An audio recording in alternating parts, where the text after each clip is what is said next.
Hi, welcome back to my channel. My name is Heather, and this is the channel that I share what I'm knitting, what I'm crafting, generally just what I'm making.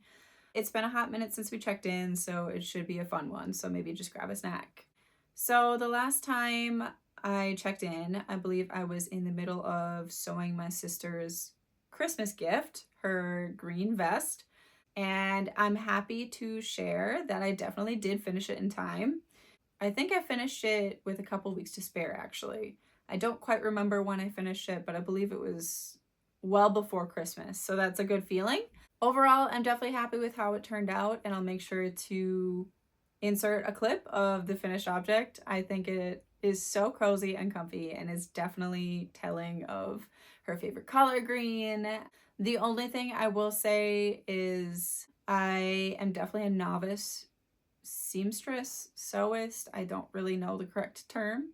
I really just do it for fun. I don't practice nearly as much as I should. But that being said, I do think from trying to adapt a different pattern to what I wanted and kind of doing it on the fly, I'm happy with the end result. This is also a Christmas project that is complete now, thank God. So this was the vest that I made for my sister, and I think it turned out pretty well. It's, like I said, I'm a novice sewist. I'm not that great, but I try, and I put a lot of love into it, even though maybe it's not as pretty as it is more functional. So I am like happy with how this came out. Again, forgive me, I have a cold. I am happy with how this came out. Granted, the details could have been like a little bit better. Like the pocket holes could have been a little bit wider so that my hands would fit a little bit nicer into them. Slash her hands, obviously. And maybe I would have chosen like a different color for the ties because they do kind of look like green beans to me. I'm not gonna lie. Like, especially if you don't tie them. Those are given straight up green beans. I love green, but you know what I mean. So yeah, a lot of the lines are not very straight. They're okay. But like I said, this is a fun project for my sister who I love very dearly, and I think she'll like it anyway. I will say, originally I had followed a pattern that I made a different vest for my brother under the same pattern, but it was a lot shorter. So I modified the pattern to be like a long line vest. And it still does have the same detail where it like swoops down a little bit in the back, which I think she'll appreciate because she wears a lot of stuff with leggings, and you know how we like to be comfy but not like everybody showing our ass, you know, and stuff like that. So which is nothing wrong with that. I still do that, but it's just for comfort's sake. And just a little bit warmer and stuff. So the details did translate when I made it longer, but I will say I did mess up with the width of it. And it made it a little bit smaller than I was hoping for because, like with my brother's one, I had these nicely laid on top of one another, and then I had sewn in like really heavy duty snaps. And I was worried that I had made this too small, hence why I made them ties instead. So it made it a little bit more flexible as far as like the width of it. So it's not like strangling you like tight, tight, tight. Because it's hard for me to gauge other people's sizes and their comfort levels. That's why I made them ties, so you can tie them as loose as you want or as tight as you want. Like that's just up to whoever gets it. So, but yeah, I think it turned out really, really good. Here's the inside. So it's all finished on the inside, which is nice. And I wouldn't personally reverse this. Like, I don't think it's a reversible vest, but it's not bad. Yeah, here's a close-up of the finished object, I guess. But don't look too close. But I am proud of this. I don't do sewing projects this intense very often. So for me, it was a big one. And I think she will love it regardless of how straight the lines are. So yeah, this one's done too, and this is a final check-in for the Christmas vest I was making for my sister. So, flower power, 90s kid. Moving on, in the last check-in, I believe I was mentioning that I was making a second attempt of a salmon sweater for my cousin who lives in Alaska. If you don't remember, I'm based out of Wisconsin, so we're quite a ways away from each other. But I was doing it as a gift knit for my aunt to give him. It was really cool because she was able to visit him in Alaska, and then he actually took the sweater with him on a trip to Japan, and that's where he proposed to his girlfriend. So that was really cool. Really, really neat to hear, and he loved it. It fits amazing, and he said it's really warm, and that everybody's stopping him and asking him about his sweater, and he's like, oh, my cousin did it for me, and that's the best compliment ever. So I'm glad he enjoys it, but regardless, it was a really fun knit, and yeah, I'm super happy with the end result. It did grow a ton in blocking. I will say that is the first knit I've ever blocked with the intention of growing the body. I needed some extra length in the torso, and so I stretched it out and pinned it pretty long. I will say I do regret using so few pins in the shoulders. I do not have a set of blocking combs or anything like that, so I just have my regular like bead head pins for sewing, and I should have put more on the shoulders because I feel like you could see it. Like when I took it off the blocking mats, you could kind of see the little like divots of where it was like stretched, which it wasn't my favorite, but it did relax when he wore it and stuff like that. And even when it was folded up and transported and everything. So that is something that I'll be investing in the future, is definitely a set of blocking combs, because I would love to not have that problem again. But at least in the meantime, I can use just more pins in the shoulders, and I'm sure that it would be fine. But yeah, it was good learning experience. The only thing I will say is I used some soap, and I ordered it from Knit Picks, and it's the soak soap in I think it was soft mint or wild mint. 1 minute. Okay, so for washing his knit, I did use this soap, and this is soak soap in the scent wild mint, and I don't like the way this smells. I love it out of the bottle. I think it smells really good out of the bottle, but I will say when you wash your wool with this, it smells kind of gross, and not in the earthy that smells okay and it will like it mixes well. No, it was like musty, and every time I walked in the room where it was air drying, I was like, oh, I can smell that, and it does not smell great. But I also was on a tight timetable, and I didn't have enough time to rewash it. So I wound up just letting it air dry the rest of the way. And actually, when it was fully dry, it definitely wasn't as bad, and I did begin to like it again. It's just when it was wet with the wool, disgusting. Like, I did not like that smell.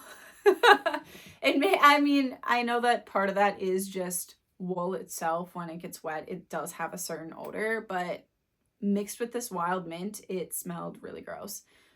But in the end, like I said, it did kind of dissipate, and it was not as bad. And then when it was fully dry and it had been sitting for a couple of weeks, I actually really liked how it turned out. But yeah, in the future, definitely gonna look at some different scented soap. It kind of sucks because obviously that soap isn't cheap, but also I don't really know that they sell a sample pack of that brand. So how are you supposed to know what you like and what you don't?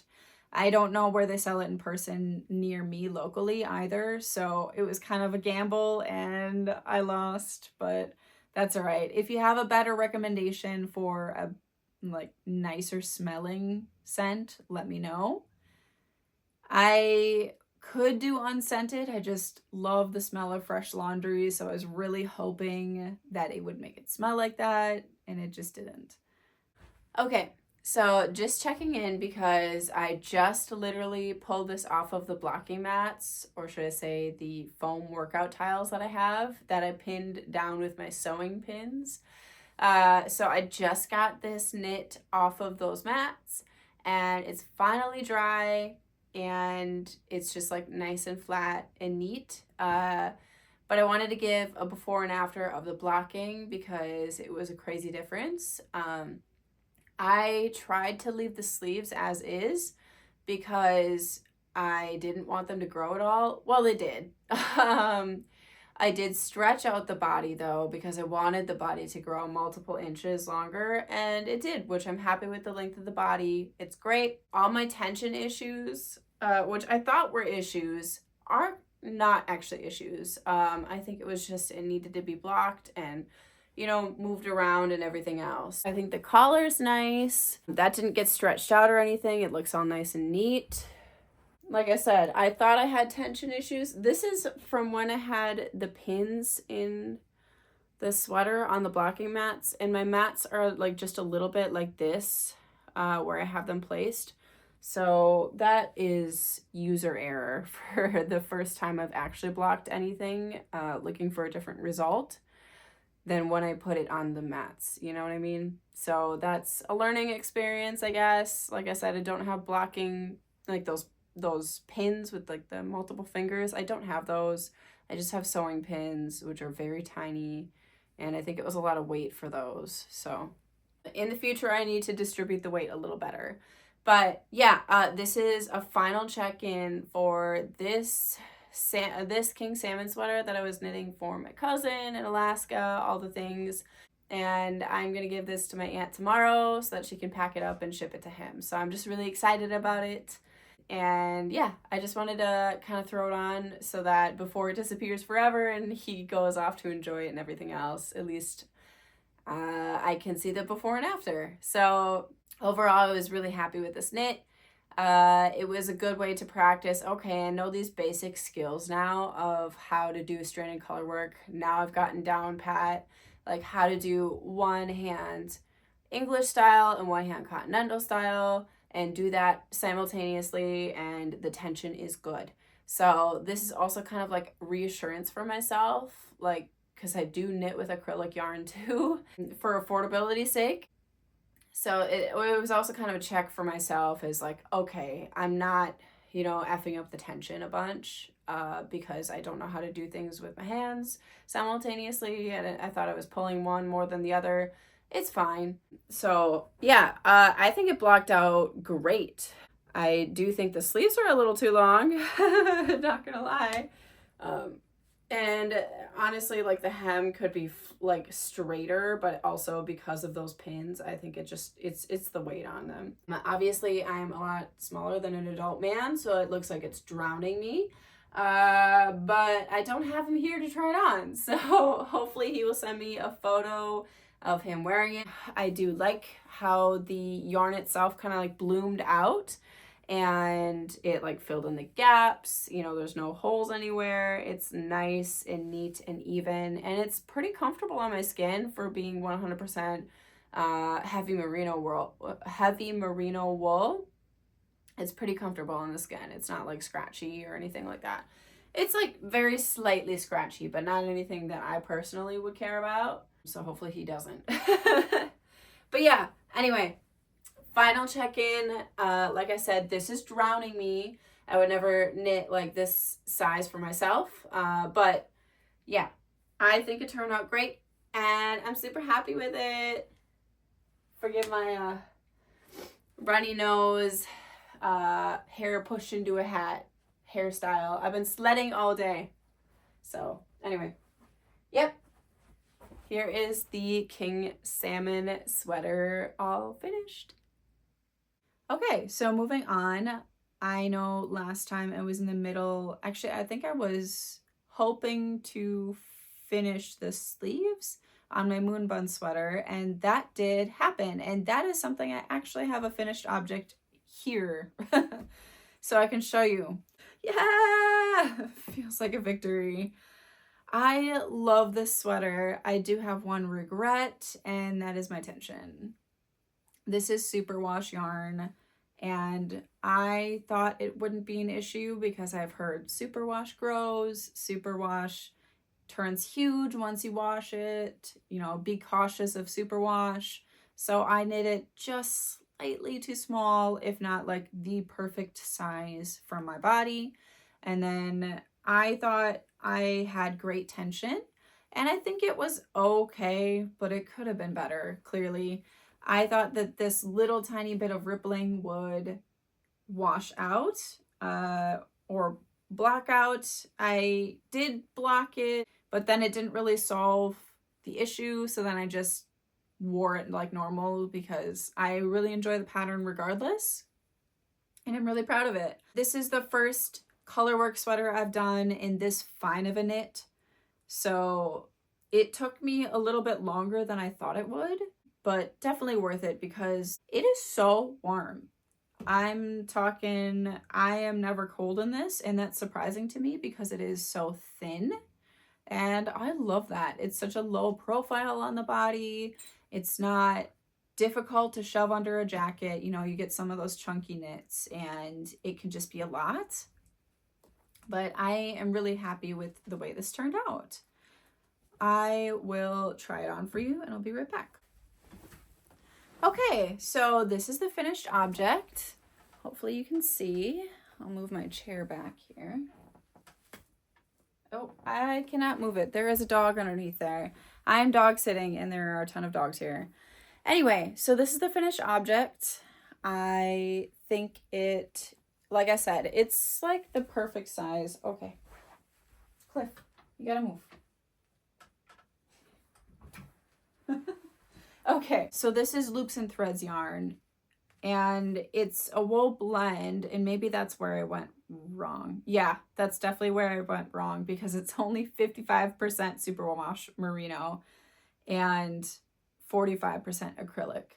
So that's definitely, now it's like the light bulb just goes off in my head. Okay, this is only half merino and half acrylic, and acrylic doesn't grow at all because I've knit with a lot of acrylic and it's it's not changing. So surprisingly, yeah, this is super warm.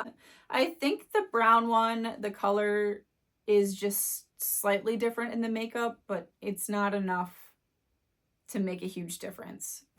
Overall, I really enjoyed knitting with this yarn. It is so soft and pretty stretchy, actually. Yeah, it still has a decent amount of stretch, which is also why I thought my tension was fine, but it has relaxed a little bit since I finished knitting it, which is a good sign. I think originally when I finished it, it was pretty ripply up in here, and honestly, it still is, but it's just going to be what it's going to be. So like I said, I still really enjoy it. Here is a close-up. I just think the pattern is so cute. One thing I will note about this, there is a little diamond motif in these bunnies originally in the colorwork pattern. I took that out because I thought it would distract from the eyeball, and I'm glad I did. I think the bunnies are just more pronounced, I guess, than if it had a diamond pattern here. I'm sure that diamond pattern there is strictly for making the floats shorter across the bunny, and that's totally okay. I understand why it's there. I did just catch a float there instead of putting the diamond pattern in, and that worked fine. I would do that again. So I guess that's one thing I would change from the pattern.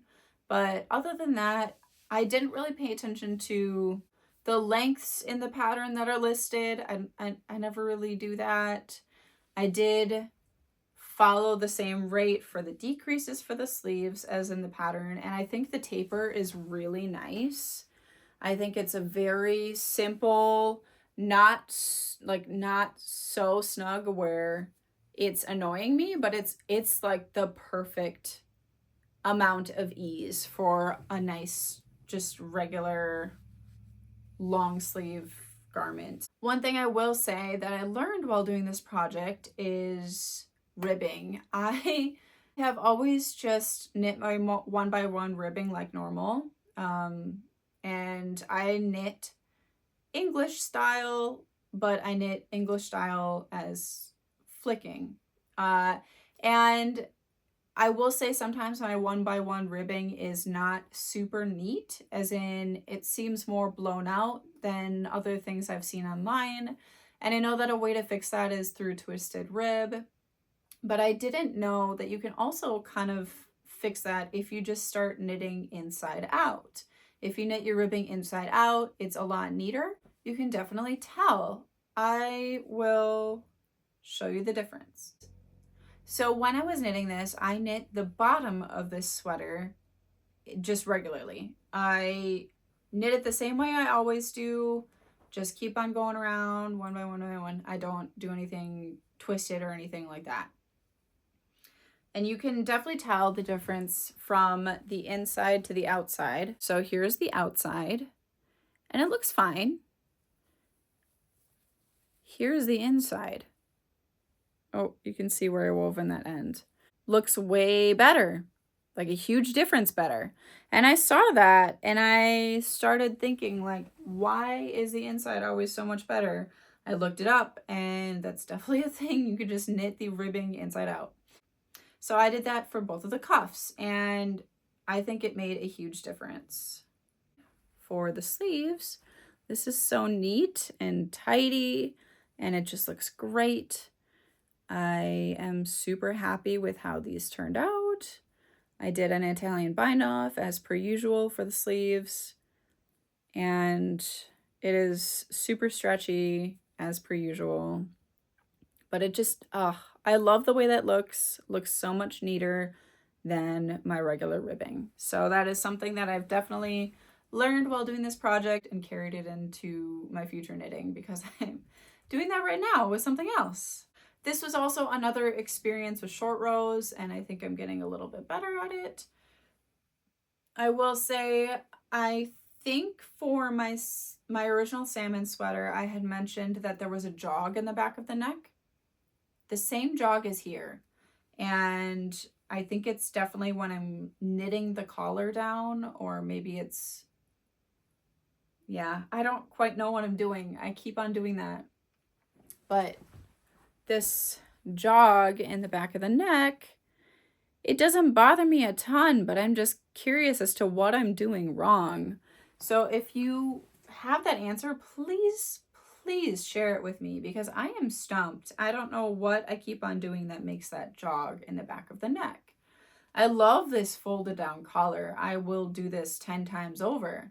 And I'll even do that with the mistake showing in the back. I just am puzzled. So if you have that answer, please let me know. But yeah, overall, I'm so happy with this knit. I would definitely knit something else through Sasky & Co. I love her patterns. And I think the way it was written was pretty straightforward to follow. I think there were a couple of issues, but nothing that really hindered me from finishing the garment at a reasonable pace. That is the Moonbun. So in between finishing the Moonbun and starting my next project, I went to a yarn store that I have never been to. It's a local yarn shop and it had just opened, I think, in the last year. And that was such a cool experience. Everybody is so nice there. They have tons of yarn. I'm talking oodles and oodles of yarn. And I feel like I've just been living under a rock because now I just want to go there all the time.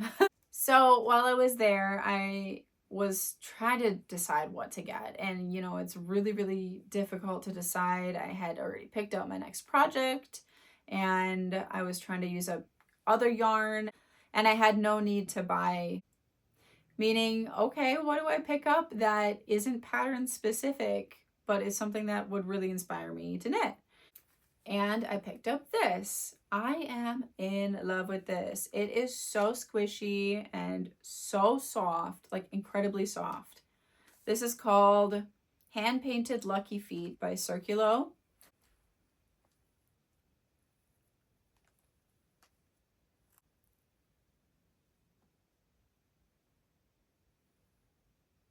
It's really interesting because this is specifically for socks. I've never knit socks before, but I've always been curious, and this color inspires me to knit socks. I could really see this as just a basic sock, but with a huge ruffle on top. I think that would be so cute. It would be so sunshiny and just would bring me a lot of joy. So this is going to be my first venture into knitting socks. I've had this for about a month now, but I haven't had the opportunity to dip into it yet. So part of that is because I don't have a way to wind cakes with these besides by hand. And I've done that plenty of times. It's okay. I wind them into a ball with my hand, and that's fine. It just takes a long time. This is really interesting because it's already split into two. It says that it's split into two hanks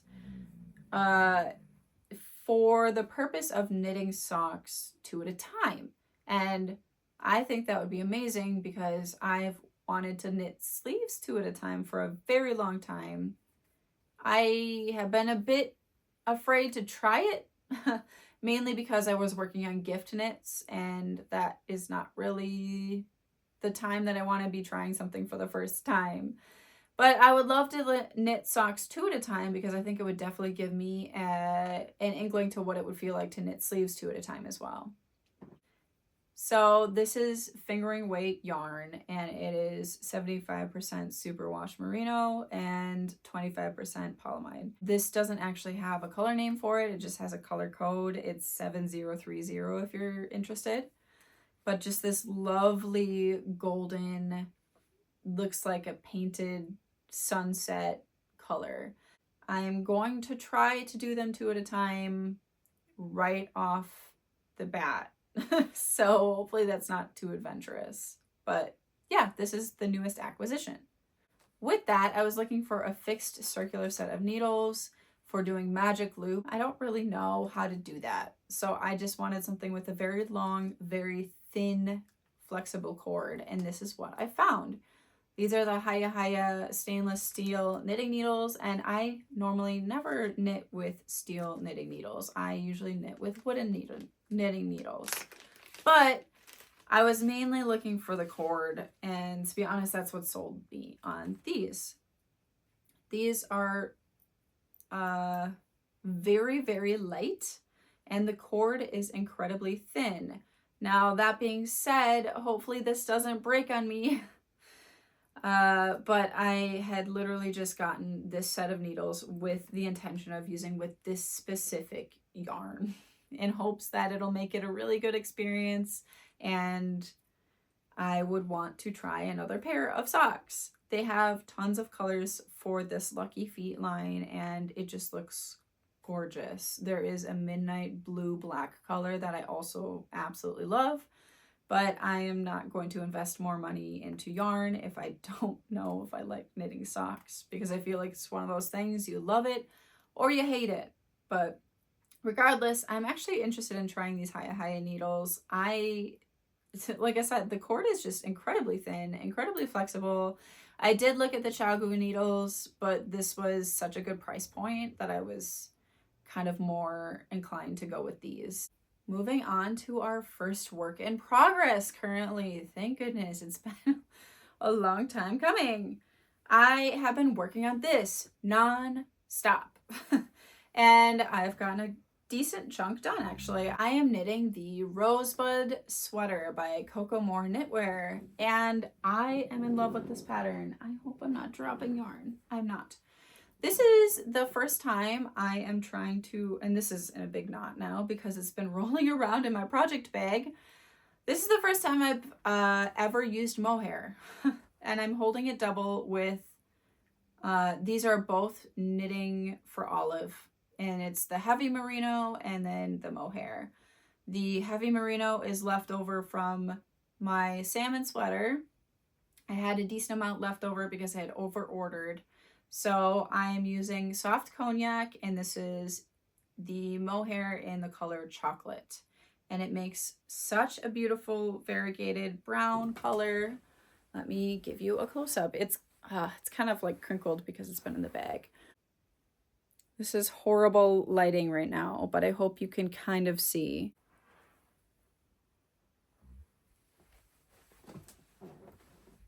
I had a craving to knit cables for the longest time. I haven't knit cables in probably about a year. And it just sounded so fun to me after doing so much color work. I just needed something different. And not something that's going to be a mindless knit, but something that was still food for my brain, but just a different vibe. And I love this pattern. I waited for this pattern to release and I bought it immediately after it was released. And I'm so happy I did because this is so beautiful. I love the construction of it. It is my first time doing a construction like this. What you do is you start by knitting the back first. You start by knitting this trapezoid shape, and this is half fisherman's rib. So you start by knitting the trapezoid shape, and then what you do is you pick up along the edges for the shoulders, and you start knitting down the front for the left and right. And that's where you see this cable start to develop, and then you cast on stitches for the front, and you start knitting the front panel, and then right under the arms is where you join in the round, and then you start knitting like this. And it was such an interesting experience because I've never knit a construction like that before, especially with the missing neckline. I did knit a neckline after I finished a sweater in one other instance when I knit the Classica Pullover by, I don't quite remember who the knitwear designer was, but that is the only other instance where I've knit the collar afterward. And it was not bad to pick up the stitches. It's not my favorite experience, especially with half fisherman's rib. It was a little tedious to, I guess, make sure that I was picking up the correct number of stitches in the correct area, mainly in the front. In the back, it's pretty straightforward in that you pick up to match it with the ribbing. So it's really satisfying to look at, and I'm really happy with the way that the neck turned out. If you can see, it's really nice and crisp, and it flows very nicely into the back panel and even the front panel. I think I got it pretty much dead on center as far as the ribbing goes. So that's cool. I have started on the first sleeve too, so you can kind of see that since I'm up close here. I am knitting it on my Licca needles or Luca needles. I'm not quite sure how to say that still. Still love these needles, by the way. I guess that would be like 1.5 inches into the sleeve so far. Kind of looks like a little cap sleeve. But in the instruction, it specifically says to match the underarm knit with the knit and the purl with the purl. So that's kind of the only instance where you would see that is if you're really like lifting up your arm. But it is really cool that the pattern is so thought out that it tells you to be cognizant of that, I guess. This was super fun. I love knitting cables. I actually find them really, really enjoyable. I will say I could have knit these cables just a touch looser up here, but all in all, I think it turned out well. So the body is finished, which is cool. One other thing I do regret as well is not doing one more cable repeat here. It's okay, and I actually did it intentionally because I thought that it might flow better into the ribbing. Instead of doing the cable repeat and then it just cuts off and goes into ribbing, I thought it would flow better. And it just doesn't. It looks kind of weird. I'm not gonna lie. Yeah, it's still pretty and it still doesn't bother me enough that I want to go back and reknit it. It takes a lot for me to go back and reknit something that I'm unhappy with because I just think overall I'm just proud of the things that I knit and that maybe it's not perfect, but that makes it special. So yeah, that is one thing that I would say. If you're knitting this and you want just a little more length and you think you won't have enough for another cable repeat, just make it a touch longer for the next cable repeat because this looks kind of weird. It looks like it's flared out, but I think it's just the way that I've been pulling on it as well. I will try this on for you and I'll be right back.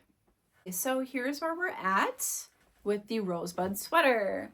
It's funny, this was not planned to wear chocolate colored jeans while also wearing like a chocolate colored sweater. It's a little bit too on the nose for me, but it is so pretty. I love this pattern. It is incredibly warm. It hits pretty much where I want it to be. I would not mind if it grew a little bit.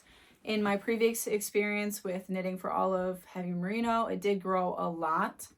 So I'm kind of planning on this to grow a decent amount, which is why I would knit the sleeves probably about like an inch shorter. I am very hesitant to tug on this whatsoever because it is half fisherman's rib. It's my first experience knitting half fisherman's rib and it's all over. So I feel like if I tug on this at all, it might make some of the ribbing narrow, and if I tug it on it at all this way, it just might look weird. So I'm going to try to let it be what it's going to be. But this is how it's looking so far. Like I said, this looks like just a little cap sleeve. I think it will look less bulky when I have more sleeve going on. And I wouldn't mind if I had a little bit more ease in the body, but actually, I really like how it fits. I love the construction on the back. I love how you can see that it just slopes so neatly from the back of the neck down the shoulder and down, and it just flows incredibly smooth into the body. I love this crisp line in the back. I love that it doesn't have the jog, which I have a problem with every time on the back of the neck. And it is incredibly squishy and gauzy and comfortable. I can move in it and I am so pleased with it. I think it's definitely a lot warmer than I thought it would be, and I think a lot of that is due to the mohair. It's not itchy or scratchy whatsoever. Granted, I don't think the knitting for Olive Heavy Merino is scratchy. Maybe just a touch, but very minimal. But the mohair cuts that entirely. It feels like a little fuzzy hug. So I hope to get the sleeve done. I hope to get at least one sleeve done by the end of the month. I did knit the collar inside out in hopes of the ribbing turning out very nice and neat, and I think it definitely did. I did also knit this ribbing inside out. So this is how the Rosebud Sweater is currently, and yeah, I'm so happy with it. I have the last work in progress, and I am excited to show you. I literally just cast this on, I want to say 2 days ago, and I've been knitting this nonstop because it goes so fast. I cast on a little tiny baby sweater, self-drafted for one of my very dear friends. She is having a baby girl in like 2 weeks, and I am so excited for her, and I just needed to put my energy into something. It's just a simple raglan. I did intentionally make the neck very wide and very narrow because I will say, with having my daughter, I know that formula gets stuck in the neck and it gets gross and smelly, and I didn't want a bunch of fabric there. So it is intentionally wide and intentionally narrow in hopes that it won't be too hot and gross, and like when a bib is there, it's not a bunch of extra bulk. So anyway, this is where I'm at right now. I did put in just like these teeny little cable swoops on both sides because I think it would be super cute. So I started out with, it looks like a 1x1 cable, and then I went 2x2, and then I went 3x3, and I'll probably keep it at 3x3, maybe for like 1 or 2 more. I'm knitting this entirely out of scrap yarn from my Moonbun sweater, so I have this much left of the deep sand color, which I think I'm going to cut this and start knitting with that white cream color for the rest of the body, and then save this for the sleeves because I'm a little bit scared of running out of it. I think this is the last skein I have of the deep sand color. So yeah, I think I'm gonna actually do that probably on the next row, is start transitioning to that white cream color. And I think what I want to do is maybe do like a scalloped edge into the cream. I think that'd be really cute, especially for a baby sweater. So the one thing I will say also, it's a little bit different than I guess a normal raglan, is I started out with the normal raglan where it's just constant increases for all 4 of the raglan lines. Just increase, normal row of knit, increase, normal row of knit, and repeat and repeat. And then when it hit about here, it looked like it was getting pretty wide in the body, but I still needed more width in the sleeves to be able to fold it over and have enough, like, I guess, circumference around there. So I started dropping the increases for the body, and I still did the increases for the sleeves. And I was hoping that it'd make a nice, neat curved line, and it did. And so that was just a cool experience of, oh, I actually know how to do something that will help me later that I just figured out on my own. So I haven't seen that in a pattern yet, and I just really like that. That it actually worked out the way that I was envisioning. So I guess I'll give you a little bit closer up. Yeah, so it's just a simple little tiny raglan, and then it starts curving just straight down. So I just did increases for the sleeves and then didn't do increases for the body, and it gave that nice little curve. Anyway, I am so excited for her, and her baby's due in like 2 weeks, so I'm hoping to get this done before then, but if it doesn't happen, it doesn't happen. It was one of those things I needed something a little more mindless than the Rosebud Sweater because I was getting pretty burnt out on the half fisherman's rib. I'm not gonna lie. I will say the sleeves, I know they're gonna be so fiddly with magic loop. Maybe that is the perfect opportunity to do the 2 at a time sleeve.